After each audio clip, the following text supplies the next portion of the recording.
Okay, one more. I will preface this story by saying that we just had what they were touting as a major winter storm here on Long Island, but it turned out not to be. As a quick aside, before I even get into this story, they forecasted us to get, now it was March now, middle of March almost, they forecasted us to get 12 to 18 inches of that shit. We ended up with about 3 here. Now, you'd think now, with all of the technology that we all have and know and love and need, I need it! You'd think that with all that technology, we'd be able to fucking forecast the weather on the very day it's here, and they had no clue. Absolutely no clue. Now, this wasn't a good snow. This was about 3 inches, and it was snow mixed with sleet, mixed with rain, mixed with ice, so it was this really horrible shit. I didn't even go out and do anything with it. And the steps here, because the house faces north, are coated with a layer of almost ice that's like this thick. You can't shovel it, you can't scrape it, you can't get rid of it, nothing. It's just stuck there, and I'm just waiting for it to fucking melt. And fortunately, we had a lot of melting today. But with all the technology today, they can't get the fucking weather together? 30, 40 years ago, we didn't have this shit, and they probably gave a much better weather forecast than we get today. Anyway, here's the story. He says he's already been hit by a car not once, but twice. And now he's afraid it'll happen again because the icy sidewalks are forcing him into the road. Nightside's Rich Brady has the story. You'll see only on 12. Would you rather walk in the street or walk on ice? That is the choice here on Hempstead Turnpike in Levittown. And by the way, what happens if you're in a wheelchair? Basically, you just have no options. So you're stranded. This week's storm may not have dropped as much snow on the island as expected, but the amount we did get is just as demoralizing for Scott Velders of Levittown. The sidewalk here on Hempstead Turnpike in Levittown remains covered in ice, Beer can. untouched, essentially cutting Scott off from much of the outside world. You can't get on the sidewalk, so you literally have to go on the road in a wheelchair or a scooter. And Scott says that has proven to be as dangerous as it sounds. He is wheelchair bound and says he's been hit twice in the past 2 years during similar situations. One time his scooter was badly damaged after he was struck. Another time he ended up on the ground in the middle of what consistently ranks as one of the most dangerous roads in the state.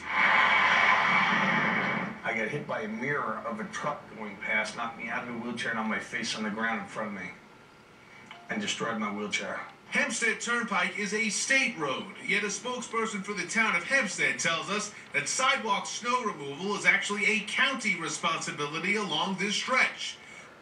Oh yeah, that one is going over like a fucking fart in church. It's a state road, but it's the county's responsibility for the sidewalks? I have never, ever seen the county clear a sidewalk anywhere in my entire life, especially just along a main road like this, where you really kind of don't want to walking along, because you never know if there's a texting BMW driver coming up behind you.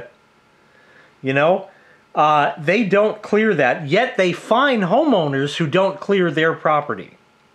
We've reached out to the Nassau County Executive's office for comment, but we haven't heard back. Scott says it's all more of the same.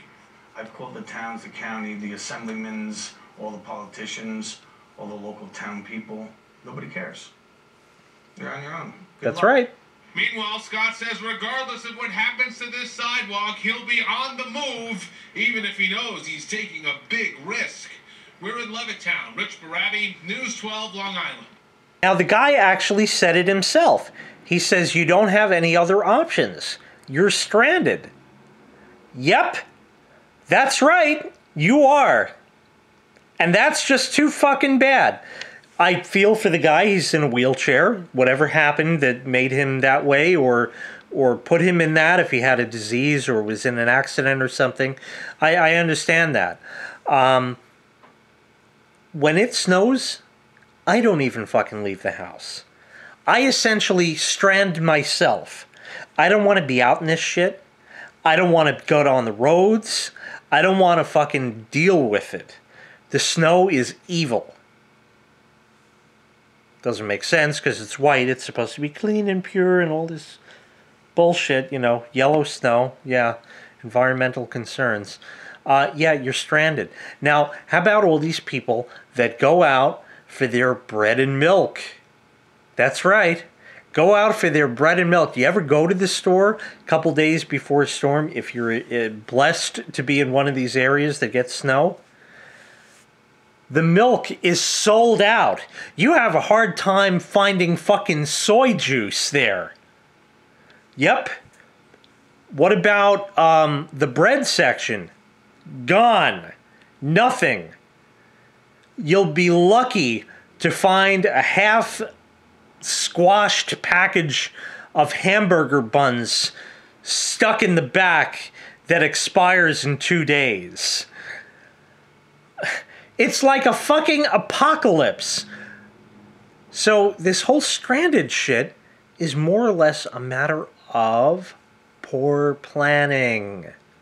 I know I said that the forecast is not good, but it's better always to be over-prepared than under-prepared or not prepared at all. So, if you watch the weather and they say that it's Monday and on Saturday we're going to have a snowstorm, well, it would probably behoove you to get your ass to the fucking store Monday or Tuesday, maybe Wednesday at the latest. That way you at least have half a shot of getting some stuff. And you'll buy enough that if you are indeed stranded in your house, at least you won't die. So once again, it's simply a matter of poor planning, and not a matter of, oh my God, the town doesn't do anything, the county doesn't do anything, the state doesn't do anything. It's you that didn't do anything. Plan appropriately for the future. Now, I know that's going to fall on deaf ears for millennials, but such is, you got a trophy just for watching. So thanks so much. Make sure you hit the like, make sure you hit the subscribe, and take care. We'll see you next time. Bye-bye.